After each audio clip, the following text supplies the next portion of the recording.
Je vais vous poser une question. Si vous répondez bien, je vous laisse. Vous pouvez répéter la question? C'est une étrange question. Je suis. La télé en question. Un quiz culte, des visages populaires et une bonne dose de rire. Au fil des années, le grand concours est devenu un rendez-vous incontournable pour tous les fans de jeux télévisés. Lancé pour la première fois en 2002 sur TF1, l'émission a vu défiler plusieurs générations d'animateurs sur son plateau.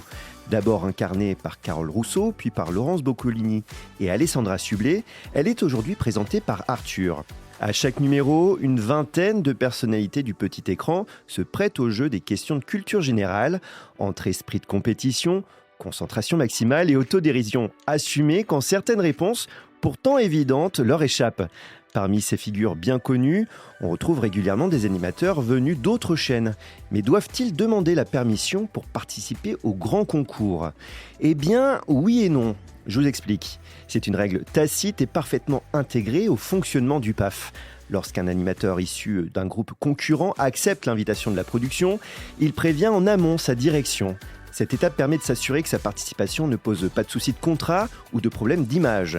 Même dans un divertissement comme le grand concours, la célébrité reste identifiée à sa chaîne d'origine. Cette logique de transparence est devenue un automatisme dans un milieu où la notoriété et la visibilité sont un enjeu stratégique. Cette manière de faire reflète aussi un climat d'échange plutôt sain entre les différentes chaînes. Et ces invitations ne fonctionnent pas que dans un sens.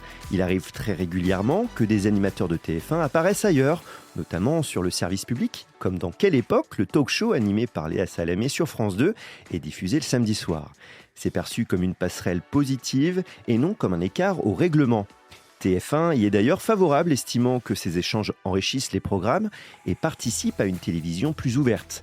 Pour le public, c'est surtout l'occasion de retrouver ses présentateurs préférés dans un cadre différent, avec parfois un ton plus libre et sous un jour plus rafraîchissant.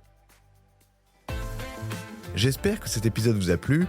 Si c'est le cas, abonnez-vous sur votre plateforme d'écoute préférée pour retrouver de nouveaux épisodes chaque semaine. Et si vous en voulez plus, découvrez aussi le ciné en question et les séries en question sur les plateformes d'écoute et téléloisirs.fr.